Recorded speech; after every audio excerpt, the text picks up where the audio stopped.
नमस्कार, city post live के इस विशेष कार्यक्रम में आपका स्वागत है। मैं हूं श्रीकांत प्रत्युष।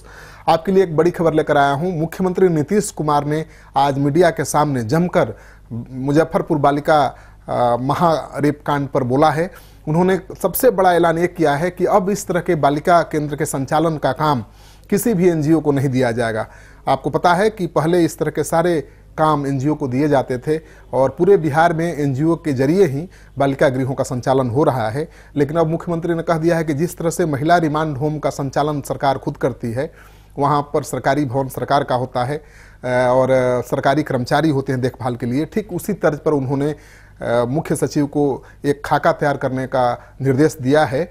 मुख्यमंत्री ने कहा कि अब बालिका गृह का संचालन खुद सरकार करेगी, सरकारी भवन होगा उसके लिए और उसके लिए जरूरी अधिकारियों की टीम बहाल की जाएगी। तो ये बहुत बड़ा ऐलान है कि अब एनजीओ को कोई काम आगे से बिहार सरकार समाज कल्याण विभाग का नहीं देने जा रही है। यानी जो बालिका केंद्र हैं बिहार में, जितने भी बालिका केंद्र हैं, अब उनका संचालन खुद सरकार करेगी। ये बहुत बड़ा फैसला है।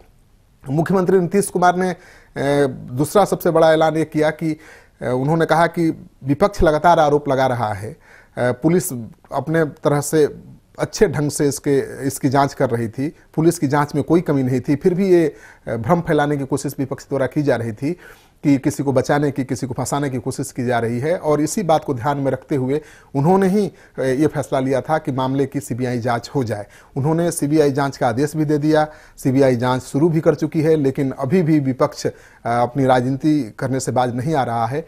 मुख्यमंत्री ने कहा कि विपक्ष का मकसद केवल इस मामले से राजनीतिक फायदा उठाना है और वो लगातार निंदा कर रहा है, हमला कर रहा है, गालियां उन्हें दे रहा है। उन्होंने कहा कि दीजिए भाई, आपको अधिकार है, आप विपक्ष हैं, आप गाली दीजिए, जो मुद्दा नहीं है उसको मुद्दा बनाने की कोशिश करिए, लेकिन सरकार चिंतित है और कैसे बेटियों की सुरक्षा होगी, आगे से कोई ऐसी वारदात न हो, उसको ध्यान में रखते हुए सरकार तैयारी कर रही है।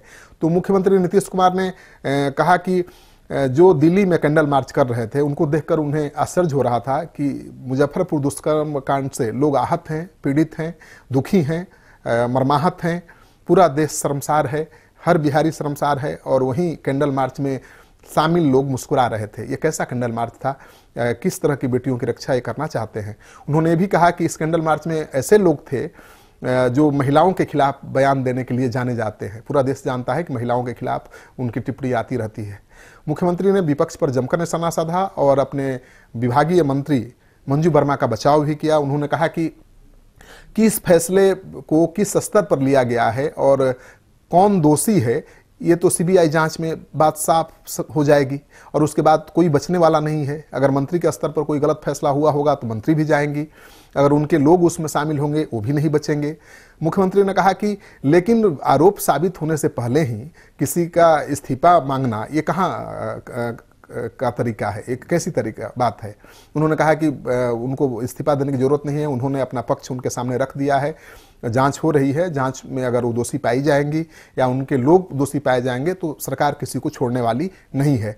मुख्यमंत्री ने कहा कि सरकार बहुत सतर्क है, संवेदनशील है और कौन ऐसा बिहारी होगा जो इस घटना से शर्मसार नहीं होगा, दुखी नहीं होगा, आहत नहीं होगा। तो हम भी आहत हैं, दुखी हैं और सरकार कैसे किसी को पहचान करेगी कि कौन सही है कौन गलत है, क्योंकि कोई पत्रकार की भूमिका में है, कहीं भी उनके साथ खड़ा हो सकता है। जो तस्वीरें वायरल हो रही हैं मुख्यमंत्री और सुशील मोदी और लालू यादव के साथ, उस पर उन्होंने कहा कि ब्रजेश ठाकुर के साथ सब नेताओं की तस्वीर वायरल की जा रही है सोशल मीडिया में। अब बताइए कौन नेता कैसे किसी मीडिया वालों को मना करेगा कि हमारे पास में खड़ा मत होइए, आप यहाँ मत बैठिए, यहाँ मत आइए।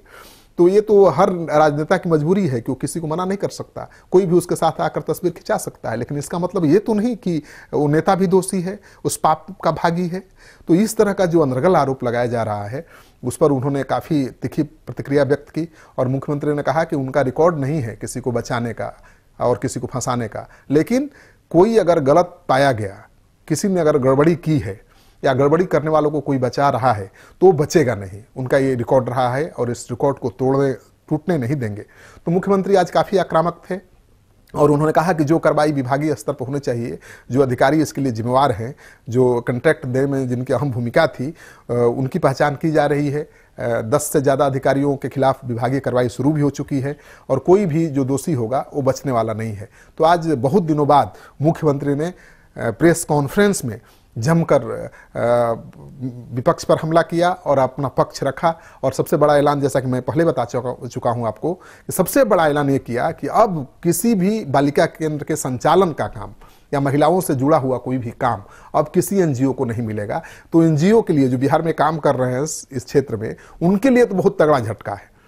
तो सब जगह केवल आरोप प्रत्यारोप का दौर चल रहा था, कोई इस बात पर बहस ही नहीं कर रहा था कि आखिर इन बालिकाओं की आगे सुरक्षा कैसे सुनिश्चित हो, कैसी व्यवस्था बने। लेकिन मुख्यमंत्री ने वो व्यवस्था बता दी कि अब तो सरकार ही उनका देखभाल करेगी, सरकार ही संचालन करेगी, और जो भी दोषी होगा सरकारी कर्मचारी उसको सजा देगी। तो अब एक बहुत आमूल-चूल परिवर्तन का सुझाव लेकर मुख्यमंत्री आए हैं। सुझाव नहीं बल्कि उन्होंने इसको ऐलान कर दिया कि ऐसा ही अब होगा।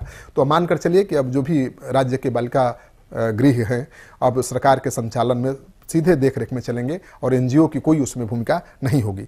आगे भी इस खबर से जुड़ी हुई अपडेट्स हम लेकर आपके लिए आते रहेंगे। आपको हमारी खबर अच्छी लगे तो इसको शेयर करिए, हमारे यूट्यूब चैनल को सब्सक्राइब करिए। आपका सहयोग और समर्थन लगातार मिल रहा है, उसके लिए हम आभार हैं।